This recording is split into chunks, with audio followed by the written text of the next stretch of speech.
Welcome back to my channel. I'm Jasmine if you're new. I have always loved reading, but in the last year I am now graduated from college, and so now I've had a lot of free time to be reading books that I want to read. With that being said, I've already read 21 books this year. That's crazy.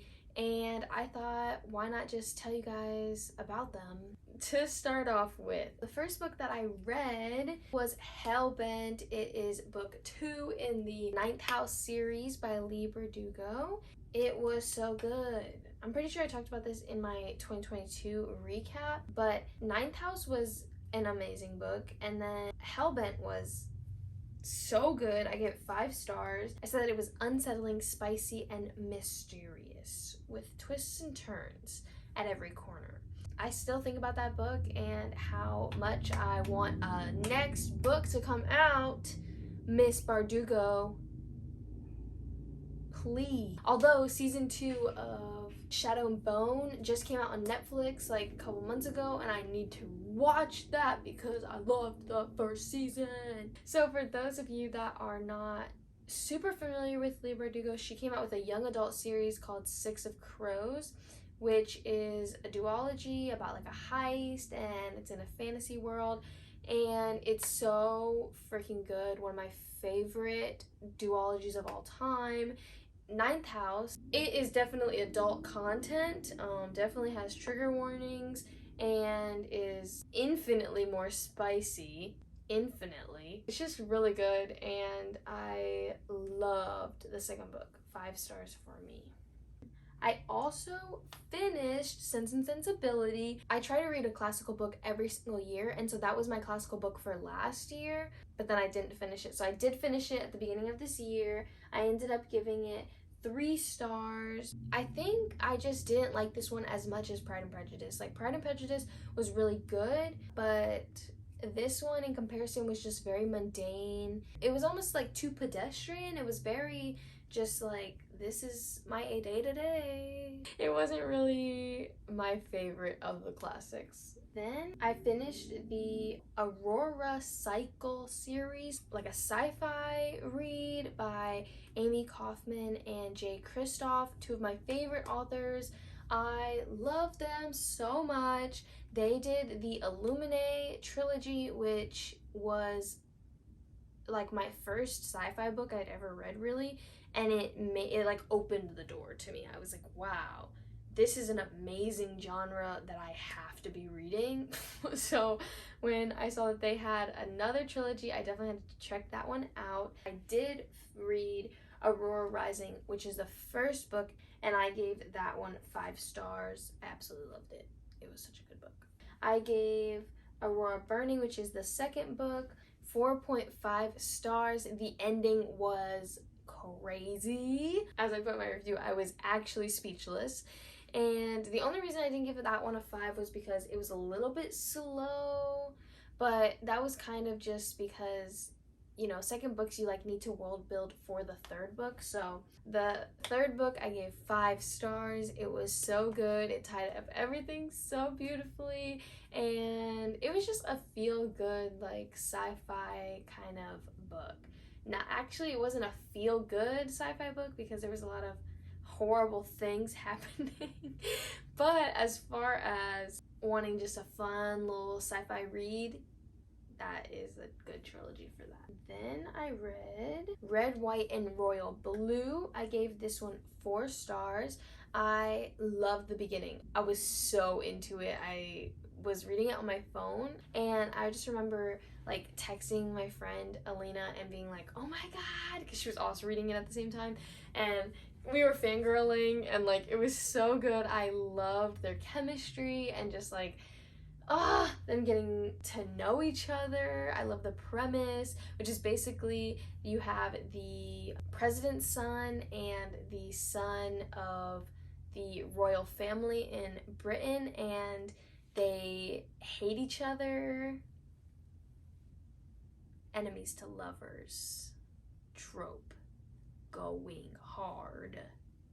But I just loved it. I loved like how they were like famous, and there was like that aspect. They were also like somewhat around. I'm pretty sure they were like basically my age. So that was cool also to see like people like just finishing college. The only reason I didn't give this one a 5 stars was because it got a little bit slow for me towards the end. That is my biggest problem with romance books. I love the like will they, won't they, the getting to know each other, the flirting, but then once they're together in relationships, I don't know why it's so boring to me. And then it got like a little bit political at the end and stuff, but I thought the beginning was definitely worth it to like read, if only read the first half. And that one was also really good if you're into like LGBTQ books, international relations, history, romancy stuff. So definitely check that one out if that is up your alley. I read the 2 lives of Lydia Bird at the beginning of this year. How do I say? I hated it. No, it wasn't that bad, but I gave it 3.5 stars. I said almost a 4. It was a cute little romance book for sure, but at the same time, it was just so unbearably depressing. It's about this girl whose fiance passes away, and then she is trying to deal with that, just dealing with the grief. Then she starts like taking these sleeping pills, and when she takes the sleeping pills, she can like see her fiance. So she's like kind of like living between the 2 worlds, her waking day versus in her dream world where she can still like be with her fiance. But I just thought it was really sad. So I'm not a huge fan of sad books. Like I enjoy the sadness every once in a while, but when the overarching theme is just like sadness, I don't know. I want to read books to escape reality, not be reminded of the impermanence of reality. Anyways, it was a good book about resilience and growth and, you know, learning to deal with grief. Along the same veins, I read Everyone in This Room Will Someday Be Dead, which was definitely not a huge fan of. I gave that one 2 stars. I went to the library and they had books that they had wrapped up in wrapping paper, and they were like blind date with a book, and so I picked this one and said it was like fast paced, but I thought it was gonna be like really exciting, and then it was just extremely depressing. Just a really depressing book overall. Not very enjoyable. I would not recommend that book at all. Like, nothing about the story was good. I just didn't like it. In March, I read My Lady Jane, which I had heard about My Lady Jane like a long time ago on Book Talk, like years and years ago. I think it's been out for a really long time. 2016. So yeah, I've like had this on my TBR for a really long time, but I finally read it, and it was absolutely nothing that I was expecting. Like, I think I gave this one pretty low stars. Yeah, I gave it 2.5 stars. It's about this girl who is like cousin to the king, and then there's Eldians who they can like shapeshift, but they're kind of outlawed. It wasn't very good. I wouldn't waste my time on it. I thought that it was gonna be really cool. There's like shapeshifting, and it takes place in Europe during like kings and queens, you know, the Renaissance. And I just thought it would be really good, but would not recommend. I read a lot of bad books this year. Let's hope it gets better. So then I did a little challenge. I'm gonna post that video, I swear I am, okay? But in this challenge, I read 7 classical books in 7 days, and it was very challenging. I'm still reading Little Women, which was part of that challenge. I'm a little bit over halfway, and I don't know why it's taking me so long, but I'm about to go on vacation, and I refuse to still be reading it while I'm on vacation. So I will be finishing it in the next like 5 days. Mark my words, mark my words. I'm not gonna go into like the specifics of these ratings because you can watch that video. I read Adventures of Tom Sawyer, which I gave 4 stars. Then I read The Old Man and the Sea, which I loved this book. I gave it 5 stars. Then I read the first and second Alice in Wonderland. So Alice's Adventures in Wonderland and then Through the Looking Glass. And I gave the first book 3 stars and the second book 2 stars. Then I read The Adventures of Huckleberry Finn, which is the second book to Tom Sawyer, and I gave this one 4 stars. Yeah, 4 stars. And then I read Orlando, which I gave 2 stars, and then I'm currently reading Little Women. So that was an interesting time for me. Then I read the Inheritance Game trilogy. I loved this trilogy so much. Literally so much.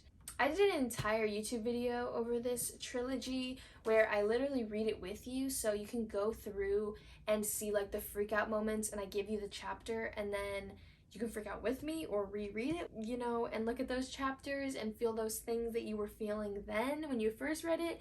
I gave the first book, The Inheritance Games, 5 stars. I gave the second book, The Hawthorne Legacy, 4 stars. I think I gave it 4.5. And then I gave the Final Gambit another 4.5, I believe. Just an amazing trilogy. It really got me out of my book slump after all those classics. So, highly recommend. Highly, highly recommend. And then finally, I am currently reading the Selection series. I read the first book, The Selection, and then the second book, The Elite, and I am on the third book right now, which is The One, which I am currently reading. I'm on page 104. I gave The Selection 3 stars, and I gave The Elite 2 stars. I'm not a huge fan, guys. To be completely honest with you, I'm just not a huge fan. I think it's silly. I think there's a love triangle and she keeps flip-flopping, and it's like not even a good love triangle. Like, nobody is rooting for the other guy and he's just sad and mopey. The world building is really bad and there's like rebels and stuff, and like the whole time I'm thinking like, okay, you know, in like any other fantasy book, by the third book, they won't even be in the castle anymore because they'll be like the rebels and everything, or they'll like have switched sides, but they haven't, and they're still in the castle, and it's still just boring. So I'm gonna try and finish the third book. I think the third book probably will be the last book for me in this trilogy. It's not a trilogy, it's like a series. I think there's like 5 or 6 books. Maybe if I was little I would have loved this book like in middle school, but now reading it, it just doesn't do it for me. And then I'm also like low-key rereading The Defining Decade. I loved this book when I read it last year. I've just been feeling a little bit lost, and so I was like, why don't I just reread this book that gave me a lot of direction? But I believe that is all of my 21 books that I've read this year so far. So let me know what you have read this year, your favorite books, your least favorite books, any recommendations you have for me, because I am needing it. Lots of low ratings this year, which is so sad. Like, I hate reading when it's just back to back to back bad book. I am looking to you guys to help me out. Give me some good recommendations. I have a bunch of books on my like TBR: Once Upon a Broken Heart, 3 Dark Crowns. Like and subscribe for more content coming your way. I have so many exciting videos planned. Just wait. And yeah, I'll see you in the next one. So keep reading, people. Reading's fun. Didn't I make you want to read? Pick up a book? Yeah. Okay. That's actually it now. Bye. Thank you for being in my video. You're such a cutie pie.